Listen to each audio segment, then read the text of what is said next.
All right, folks, let's actually get back into some Dallas Cowboys football content as a former wide receiver for the Dallas Cowboys. And I'm not even going to call him a Cowboys great at this point because the dude is being way more destructive for the organization and the team than anything else right now. So, former wide receiver Dez Bryant is threatening to expose Jerry Jones and the Dallas Cowboys. Well, I've already taken care of his personal sperm guzzler and Jay Tuck Your Coochie, so might as well go ahead and address Big Daddy now. Let's get into this, man, because, this is the type of stuff I cannot stand to see, bruh. And be sure to subscribe for more Dallas Cowboys content just like this.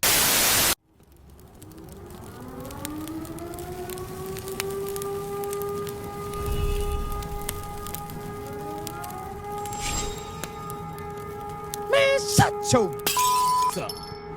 All right, so Jerry Jones brought up Dez Bryant when discussing Micah Parsons and why Jerry doesn't want to do business with the agent, why Jerry doesn't talk to agents when he's trying to discuss contracts with his employees. He said this. This is a tweet from Nick Harris. He said Jerry Jones's answer on why he doesn't want to deal with the agent of Micah Parsons in this negotiation involves street corners, Jay-Z, and Dez Bryant.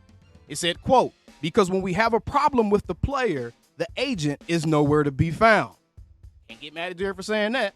Jay-Z said that Dez would make all meetings. Jay-Z and I negotiated the contract, spent hours. He said anybody in my organization is on time. He said my office used to be on the street corner, and I've always been early, so they will be on time. And what did I say? I said, I'm going to call you when I have a problem. He quit taking my call.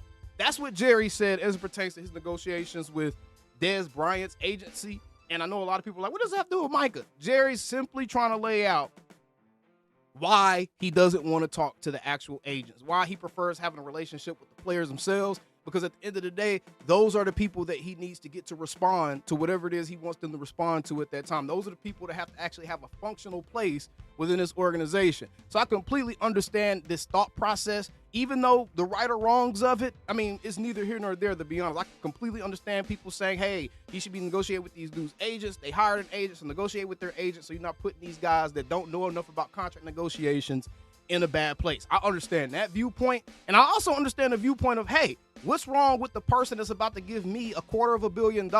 What's wrong with them coming to me directly and asking me, what do I actually want, versus having to speak through a third party? I understand both sides of that.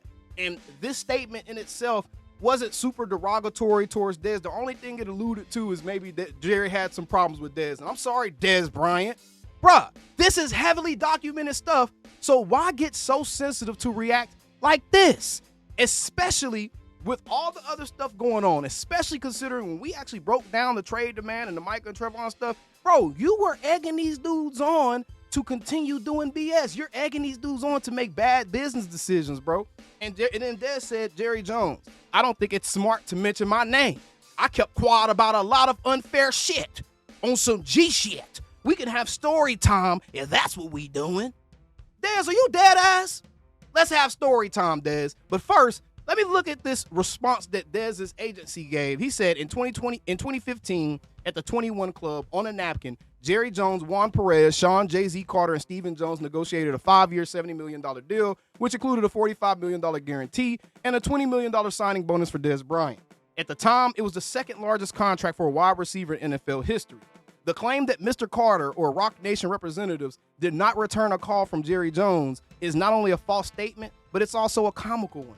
I'm sorry, Roc Nation. Y'all got to be out of y'all wazoo if y'all think I believe that Jay-Z was answering the phone for anybody. I don't care who it is. You know, plenty of billionaires. Y'all got to be out of y'all mind if y'all think I'm going to believe that Jay-Z was really answering the phone every single time Jerry called. And they didn't say that he didn't answer the phone, period. Jerry said he stopped answering the phone, which I can believe, because when we take a look at it, Jerry probably had to call Roc Nation a whole lot. And I'm bringing this stuff up because I'm showing y'all, bro, this is the type of stuff I'm talking about biting the hand that feeds you, bro. Dez Bryant is out of pocket because, truth be told, if anybody remembers him coming out of Oklahoma State, he was radioactive. He was nuclear. People looked at him as a head case. He had a bad reputation coming out of college. And then Jerry not only took a chance on this dude, but provided him all the resources and infrastructure needed for him to actually have a 10-year NFL career. Because I'm going to be real. If he went to any other organization with an owner that don't care as much as Jerry Jones care about his guys, Dez wouldn't have made it to no 10 years because there would have been too many issues. We've seen this happen over and over again with uber talented players. For instance, this is from 2012. Sources say some of the rules Bryant must abide by are as follows.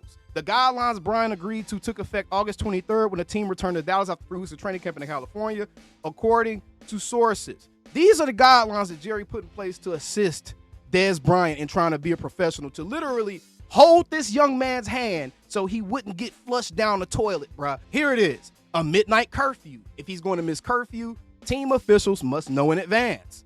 No drinking alcohol. I wonder why they had to put that in there. He can't attend any strip clubs and can only attend nightclubs if they are approved by the team, and he has a security team with them. Again, the team doing everything they can to make sure this man got protections. He must attend counseling sessions twice a week. This right there is going way out of the organization's way to make sure that you're successful as a pro. No other team is worried about a player this much. Most teams would be like, man, you better be a professional and show up to work. Jerry was trying to actually help you and assist you on an emotional and mental level, bruh. A rotating 3-man security team will leave 1 man with Bryant at all times. They gave you a 3-man security team, bro. Members of the security team will drive Bryant to practices, games, and team functions. They literally tried to put your NFL career on autopilot for you, so all you had to do was just not get angry and just show up, and everything else was taken care for you. Bryant's advisor, David Wells, will hire the security team for the wide receiver. Quote, oh yeah, very much willing to do anything he can to help himself and help the team. Cowboys owner, general manager Jerry Jones said of Bryant, he's very open-minded and cooperative. He's doing the right things by his teammates, and everybody is counting on him. The rules stem from a July 14th incident where Bryant was charged with allegedly assaulting his mother, Angela Bryant. Bryant was charged with a Class A misdemeanor by the DeSoto Police Department.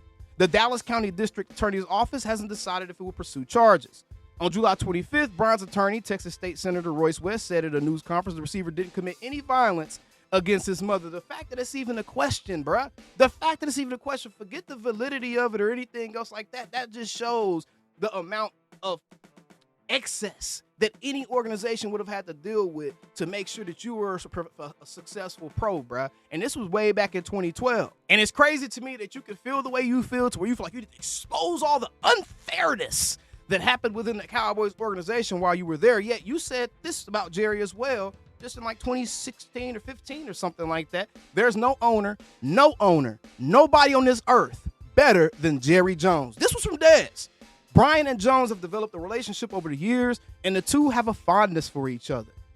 As Bryant said, quote, it's cool, especially when you got 1,000,001 people saying, oh, get rid of him. He's a butthole and all of that other stuff.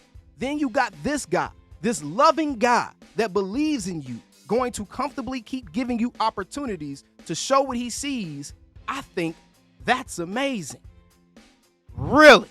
You just said this yourself. So it's not even me saying this narrative. You said everybody else was essentially saying, get rid of this dude, right? You're saying that everybody wanted to throw you away, but Jerry was the one that had your back through all of it. Yet this is how you're acting with Jerry Jones over what, bro? Over a contract dispute that you know how this stuff goes because you've negotiated contracts with Jerry. So you know how Jerry does business, bro. Over Jerry saying, oh, I had to Jay-Z to stop taking my calls on Dez. Dez, it's public knowledge. You were a problem in Dallas, bro. We know that you had moments of being a head case, bro. We all still love you because throw up the X. But damn, bro, you have really alienated yourself from true Cowboys fans with the stuff that you be doing, bro, because it's like you play the middle. How can you feel this way and be ready to expose somebody, yet the Cowboys still allow you to get a suite every year in AT&T Stadium? The Cowboys still treat you the way that they treat you. The Cowboys is what honestly gave you the platform to still even be relevant